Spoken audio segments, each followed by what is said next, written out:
자, 오늘 함께 나눌 하나님 말씀은 로마서 12장 12절 말씀, 1절에서 2절입니다. 로마서 12장 1절에서 2절 말씀 함께 읽겠습니다. 시작. 그러므로 형제들아 내가 하나님의 모든 자비하심으로 너희를 권하노니 너희 몸을 하나님이 기뻐하시는 거룩한 산 제물로 드리라. 이는 너희가 드릴 영적 예배니라. 너희는 이 세대를 본받지 말고 오직 마음을 새롭게 함으로 변화를 받아 하나님의 선하시고 기뻐하시고 온전하신 뜻이 무엇인지 분별하도록 하라. 아멘. 우리가 계속 읽고 있고 또 자주 듣는 메시지입니다. 예배당 불 안 켜셔도 괜찮을까요? 켜주시면 좋겠습니다. 오늘 로마서 12장 1절에서 2절 말씀을 나누는데 오늘 제목은 산제물입니다. 산제물 하면 산제물, 바다제물 뭐 이렇게 있는 건 아닙니다. 그게 아니라 살아있는 living sacrifice라고 영어로는 표현될 수 있는데요. 산채로 드리는 제물도 아닙니다. 마치 이제 산제물 그러면 약간 산낙지 느낌? 그래서 이제 산채로 먹는 이런 느낌이 드는데 제물은 무조건 죽입니다. 그런데 제물이긴 제물인데 계속 살아있는 거 이런 제물을 얘기해요. 원래 이 구약적인 개념에서는 이게 등장할 수가 없는 거죠. 그래야 피를 흘리고 그래야 생명을 바쳐서 제물이 되는 것인데 우리의 삶은 제물이 돼야 되는데 우리가 피 흘림이 없고 예수 그리스도께서 대신 우리 대신 제물로 죽은 제물로 그러나 살아난 제물이 되셨습니다. 그러므로 더 이상 죽어서 드리는 제사는 이제 존재할 필요가 없어요. 한 번에 단번에 영원한 제사를 드렸기 때문에.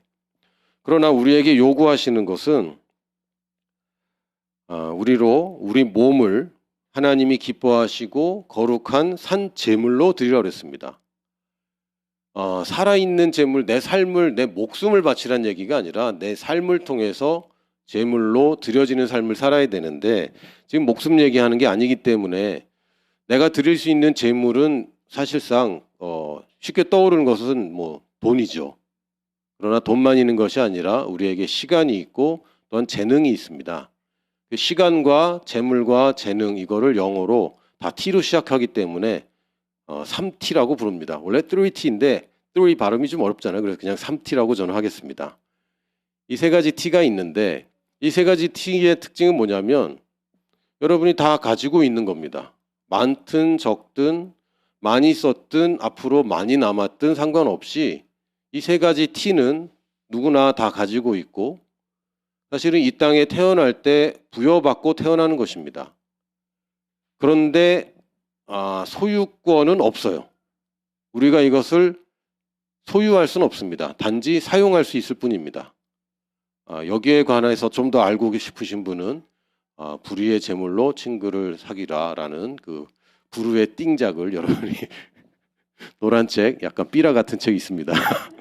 그거 보시면 되겠고요. 우리에게 이것을 사용해서 우리의 것을 드린다고 자꾸 착각하는데 아닙니다. 우리가 받은 것 중에 드리는 거죠. 그래서 우리가 선택할 수 있는 것은 어떤 제물을 얼마나 드릴 것인가를 우리가 선택하는 것입니다. 이게 우리의 산 제물을 드리는 것입니다. 다시 얘기하면 산 제사를 드리는 거예요. 삶으로 제물을 드린다는 것은 어떤 제물, 시간을 드릴 수도 있고 돈을 드릴 수도 있고 혹은 재능을 드릴 수도 있습니다. 여러분이 단지 예배당에 와서 예배 시간을 갖는 것, 물론 시간을 드린 겁니다. 그러나 그것만 있는 것은 아닙니다. 여러분이 헌금을 하는 것도 산 제사입니다. 또한 여러분이 재능을 가지고 봉사를 하거나 사역을 하는 것도 사실상 여러분이 산 제물로 여러분의 몸을 드리고 있는 것입니다. 그런데 어떤 제물을 얼마나 드릴 것인가를 고민하는 것은 내가 마치 희생하는 것 같고 또 어쩌면 좀 아까운 마음이 들 수도 있어요. 그래서 우리가 집중해야 될 주제는 뭐냐면 왜 하나님은 나한테 바치라고 하는가? 이거 한번 생각해 볼 만합니다. 하나님이 없어서 바치라고 하는 거 아니잖아요. 하나님이 시간이 없습니까? 글쎄요.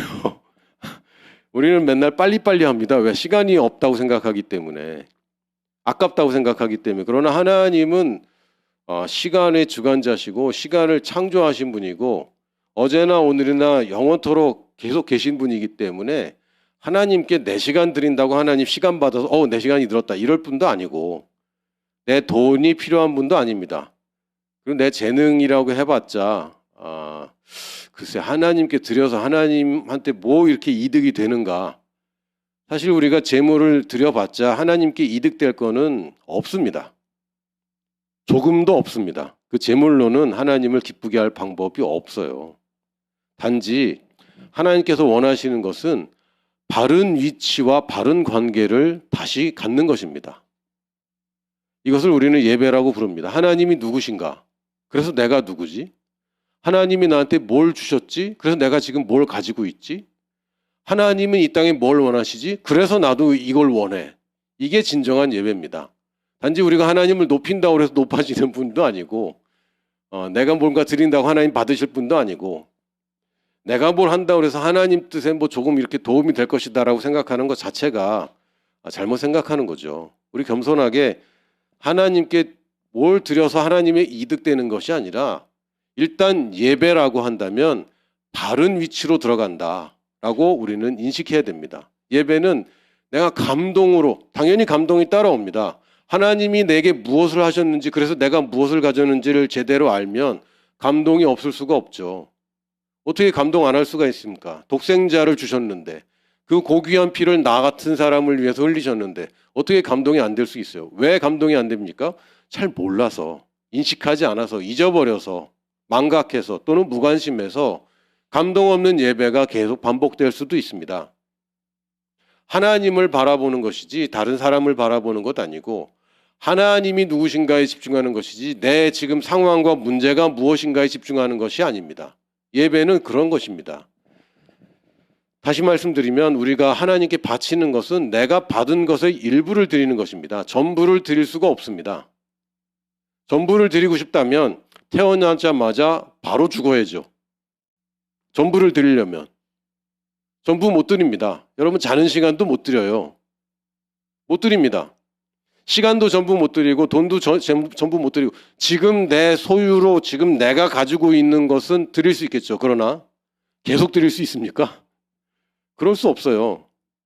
내 재능을 전부, 나도 내 재능 전부 다 발굴하지 못했는데 어떻게 다 드립니까? 그리고 여러분이 태어나서 지금까지 여러분의 재능을 100% 하나님을 위해 사용한 것도 아닙니다. 우리가 받은 것 중에 드릴 수 있는 것은 일부라는 것을 인정해야 됩니다.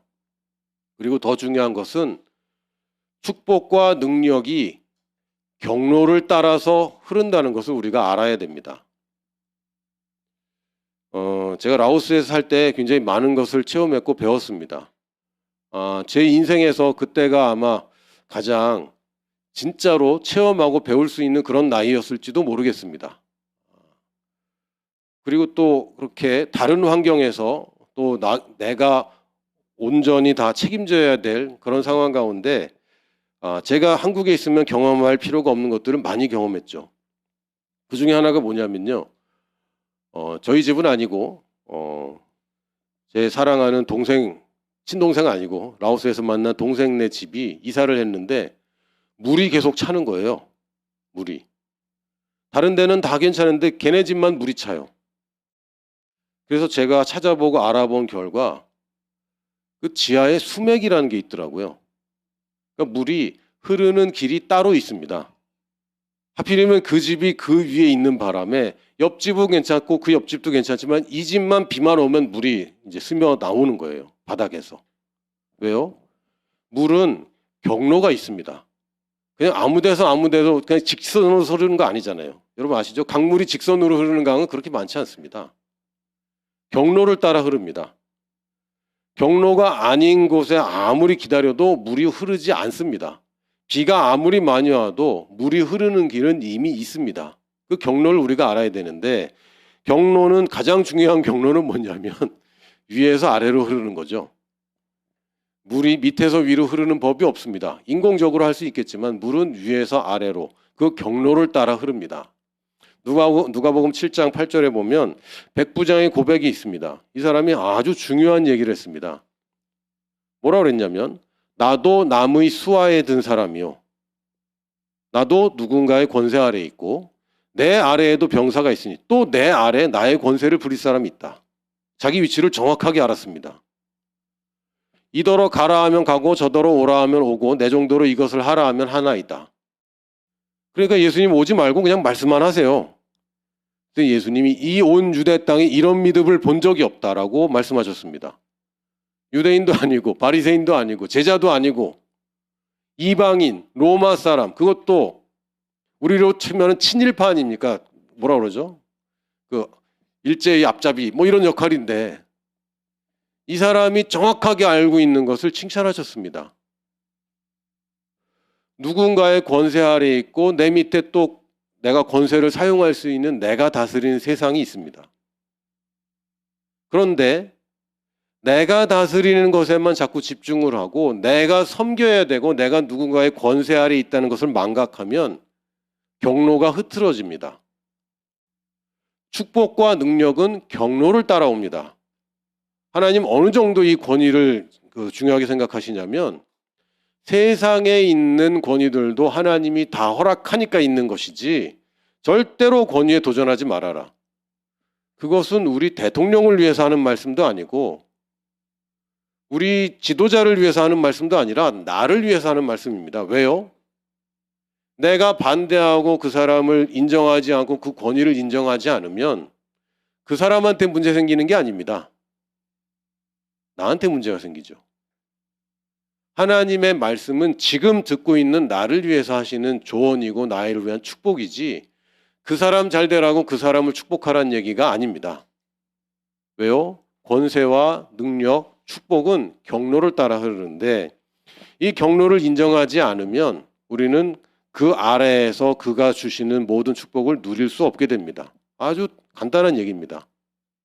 다시 얘기하면 내 복의 근원이 누구인지를 인정하는 것, 말로만 하는 것이 아니라 실제로 인정하고 하나님을 섬기는 것, 내 시간과 재능과 돈으로 하나님의 일을 섬기는 것, 이게 진짜 인정하는 것입니다. 이것을 우리가 예배라고 하는 것이고 이게 이제 잘못 표현하면 좀 어려운데 결국 예배는 나를 위해서 드린 게 돼버려요.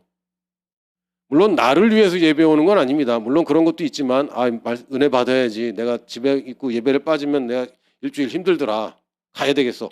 이것도 맞습니다. 맞긴 맞는데 예배의 본질은 하나님을 높여드리는 것이고 하나님을 섬기는 것입니다. 그러나 예배를 드리고 나면 내가 큰 혜택을 받아요. 하나님이 무슨 혜택을 받습니까? 없습니다. 하나님이 내가 높인다고 높아지는 거 아닙니다. 그러나 내가 하나님을 높일 때 내가 그분의 경로 밑으로 정확하게 위치하게 되고 모든 혜택을 내가 받습니다. 그래서 결국 나를 위한 예배가 되어버립니다. 나를 위한 예배가 목적이 아닙니다. 예배의 대상은 오직 하나님입니다. 그런데 예배를 드리고 나면 늘 내가 변화되는 거죠. 여러분 예배로 하나님이 변화됩니까? 하나님이 복 안 주려고 그랬는데 예배 잘 드렸으니까 그래 뭐 좀 주자.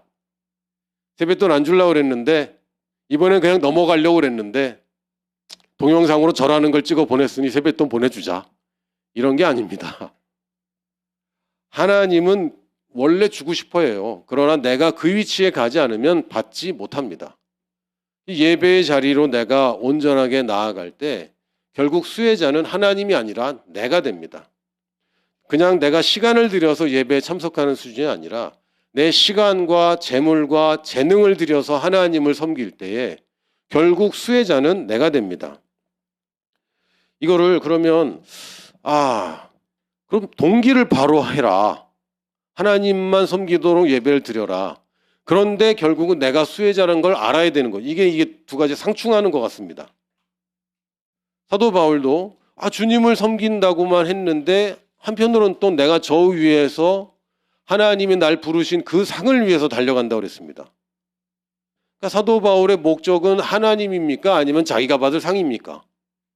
이게 공존되는 딜레마가 있어요. 이걸 여러분이 두 가지를 잘 취해야 됩니다. 하나님을 위해서 하지만 내가 희생되는 그림도 잘못된 것이고 나의 축복을 위해서 하나님께 다가가는 기복신앙도 잘못된 것입니다. 이건 좌로나 우로나 치우친 것이고 우리가 정확하게 중심을 잡아야 됩니다. 창세기 22장 7절에서 18절을 보면요. 아브라함이 이삭을 바치는 장면이 있습니다. 이거 사실 부모로서는 바칠 수 있는 것 중에 정말 바치기 어려운 것, 내 몸보다 더 어려운 아들의 몸을 바치는 거죠. 굉장히 어려운 장면입니다. 참 감사하게도 하나님이 아브라함 외에 다른 누구에게도 아들을 바치라고 다시 말한 적이 없습니다. 없습니다. 가끔 이 말씀에 이제 은혜 받으셔서 아들을 바치겠다고 이제 얘기하지만 사실 아들을 죽여서 바치는 거 아니지 않습니까? 주도권을 주님께 드린다는 거지. 아들을 죽이라는 말씀은 아브라함에게만 주신 말씀입니다. 아브라함의 후손들 누구에게도 그런 명령을 한 적이 없습니다. 왜요? 믿음의 조상이니까. 믿음의 후손들인 우리는 이제 아들을 바치라는 명령을 할 필요가 없습니다. 왜? 그건 조상님만 그렇게 하는 거예요. 예수님을 죽이는 아버지 역할을 구약에서 나타내야 되기 때문에 아브라함에게만 이 일을 시키셨고, 시킬만 하니까 시키셨습니다.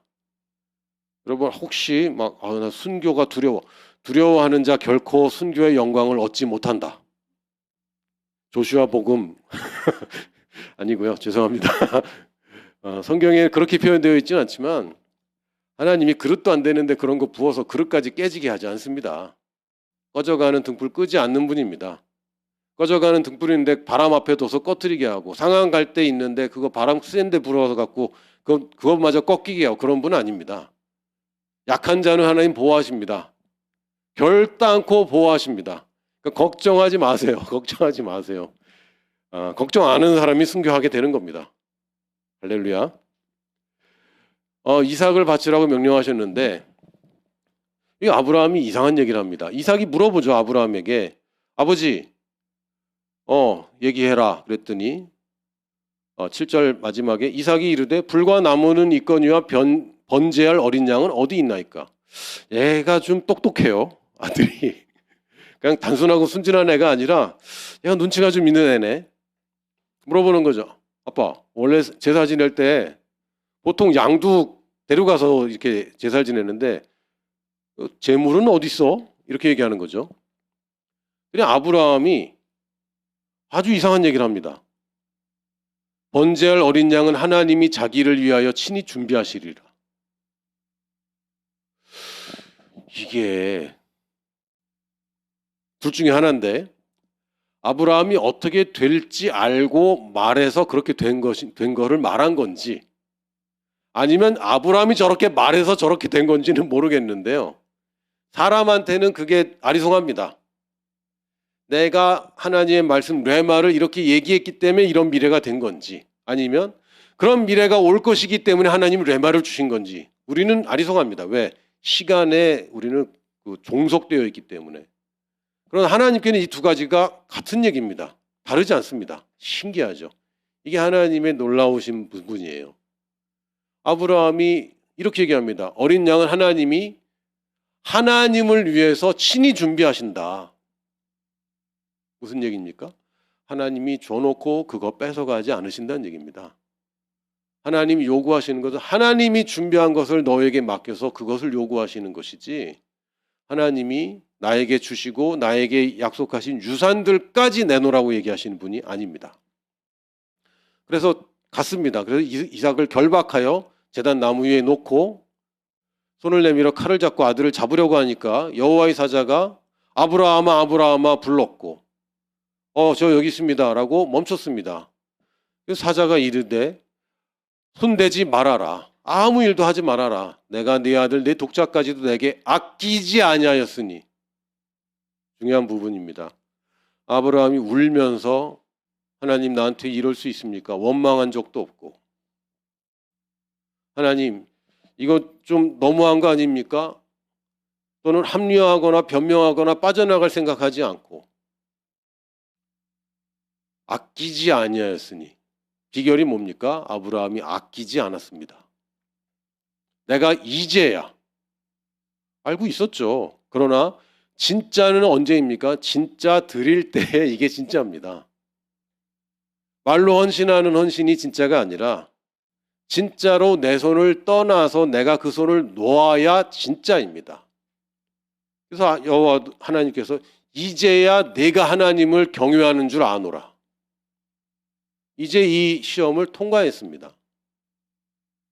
아브라함이 눈을 들어 살펴본즉 한 순양이 그 뒤에 있는데 뿔이 숯불에 걸려 있는지라 아브라함이 가서 그 순양을 가져다가 아들을 대신하여 번제로 드렸더라. 그 말한 대로 됐어요. 말한 대로. 계속 읽겠습니다. 14절. 아브라함이 그 땅의 이름을 여호와 이레라 하였으므로 오늘날까지 사람들이 이 길을 여호와의 산에서 준비되리라 하더라. 여호와의 사자가 하늘에서부터 두 번째 아브라함을 불러 지금 내가 지금 곧 내가 하나님께 씨름하고 어쨌든 아끼지 않으면서 내어놓은 그거를 하나님이 야 내가 그거 원하는 게 아니야 사실은. 그럴 뿐만 아니라 두 번째 또 하나를 약속을 주시는데 내가 나를 가리켜 맹세하노니. 이거는 심각하게 받아들여야 됩니다. 여호와는 맹세할 필요 없는 분입니다. 뭘 맹세합니까? 하나님 말씀이 법이지. 그런데 하나님이 우리를 위해서 맹세해 주십니다. 근데 하나님이 걸고 맹세할 게 하나님밖에 없어요. 그래서 나를 가리켜 맹세하노니 내가 이같이 행하여 내 아들 내 독자도 아끼지 아니었은즉. 아끼지 않은 게 비결이네요. 내가 내게 큰 복을 주고 내 씨가 크게 번성하여 하늘의 별과 같고 바다의 모래와 같게 하리니 내 씨가 그 대적의 성문을 차지하리라. 이걸 맹세해 주셨습니다. 어마어마한 축복을. 또 내 씨로 말미암아 천하 만민이 복을 받으리니. 이 맹세가 아들을 아끼지 않는 아버지를 통해서 나왔습니다. 왜요? 아들을 아끼지 않는 아버지가 이 일을 행하셔야 되는데 이 땅에서 하나님과 똑같은 믿음으로 아들을 아끼지 않는 믿음으로 그것을 이 땅에 성취할 누군가가 필요했고 아브라함이 그것을 해냈습니다. 우리가 그분의 후예입니다. 이는 내가 나의 말을 준행하였음이니라 하셨다 하리라. 아멘. 아끼지 않고 드릴 때 여러분 큰일 나지 않습니다. 저도 가끔 겁이 날 때가 있어요.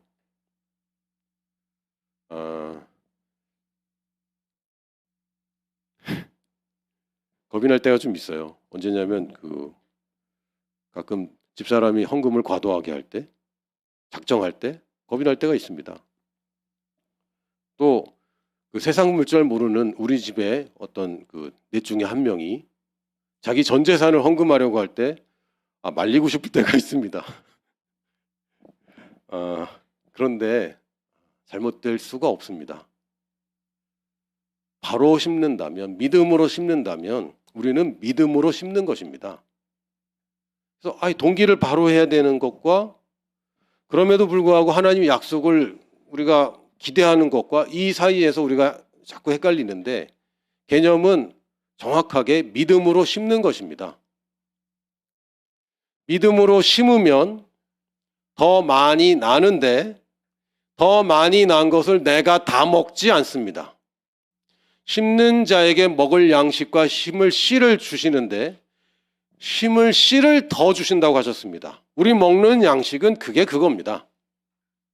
내가 하나님께 이걸 드린다고 손해보지 않는다는 믿음과 이것이 내게 갑절로 축복이 되어 돌아오는데 이것은 나를 위한 축복이 아니라 나를 통해 넘쳐 흘러가는 축복으로 돌아올 것을 믿는 믿음입니다. 이것이 우리에게 보상입니다. 내가 갖는 것이 나의 보상이 아니라 나를 통하여 하나님의 뜻이 이루어지는 것이 내게 주시는 보상이기 때문에 나는 기복신앙이라는 것에서 벗어날 수 있고 그렇다고 막연히 하나님께 헌신하는 것에서도 벗어날 수 있습니다. 왜요?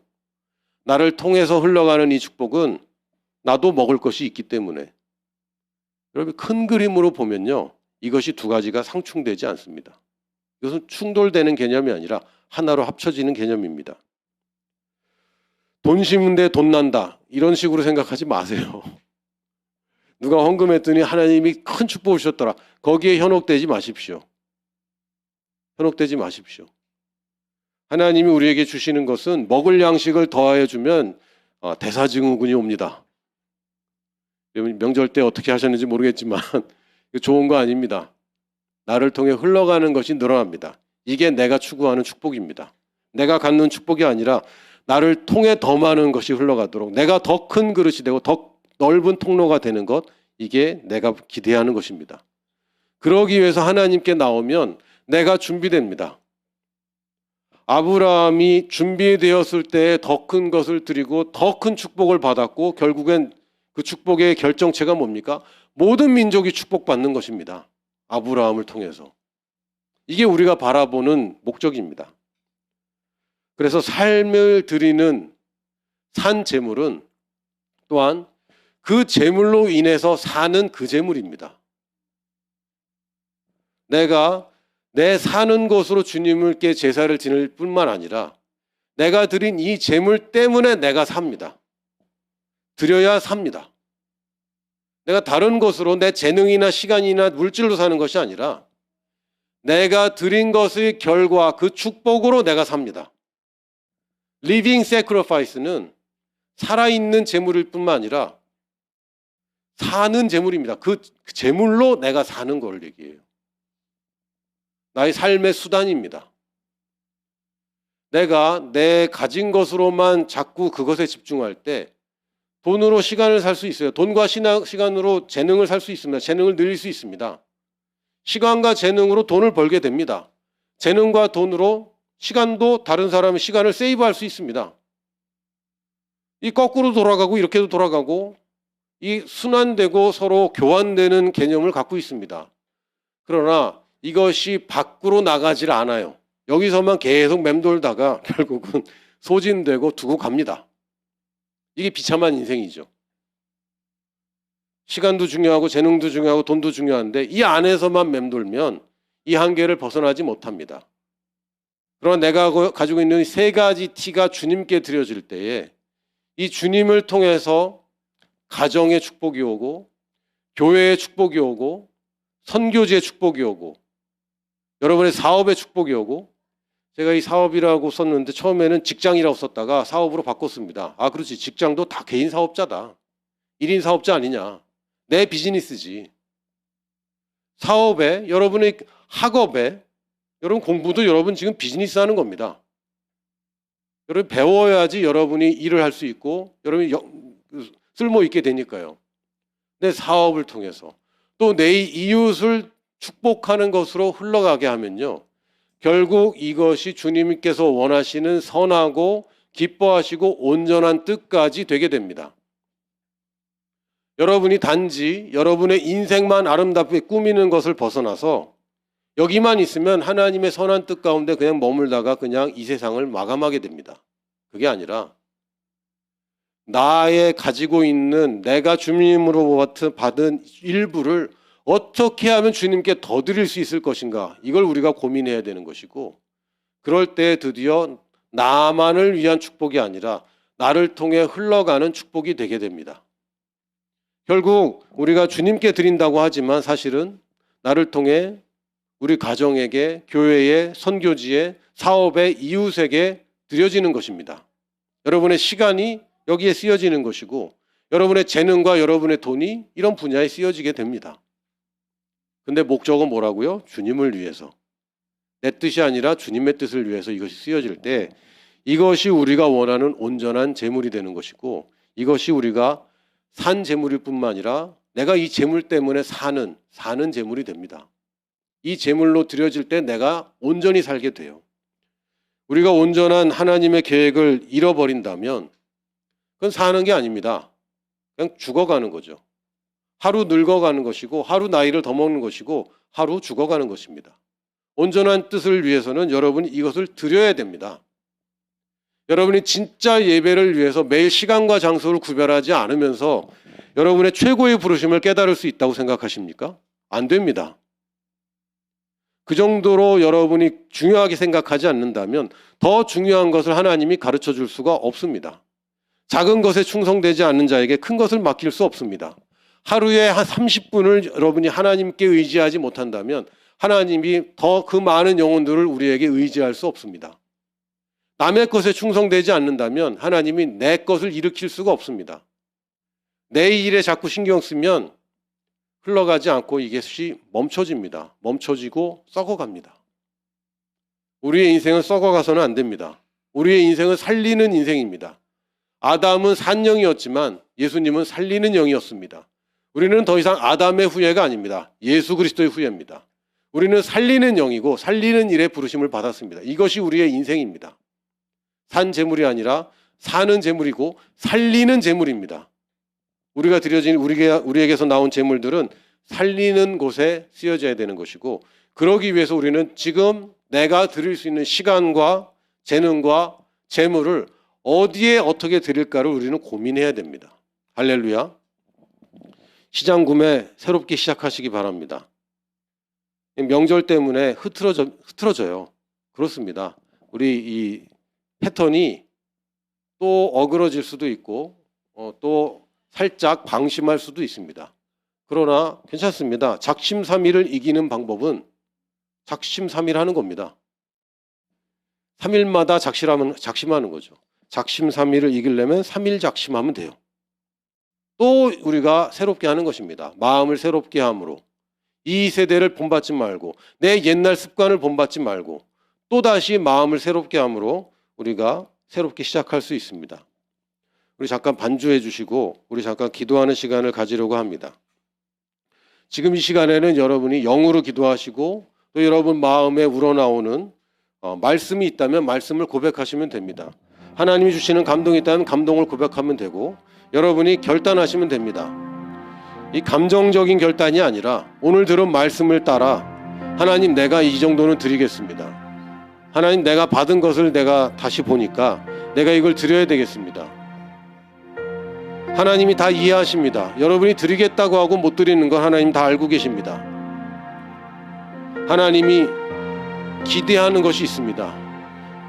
나의 수준에 맞춰서, 내 분량에 맞춰서 기대하는 믿음이 있습니다. 오늘 영으로, 방언으로도 기도하시고 그 수준에 맞는 우리의 고백으로 하나님께 기도하겠습니다. 오 주님, 감사합니다.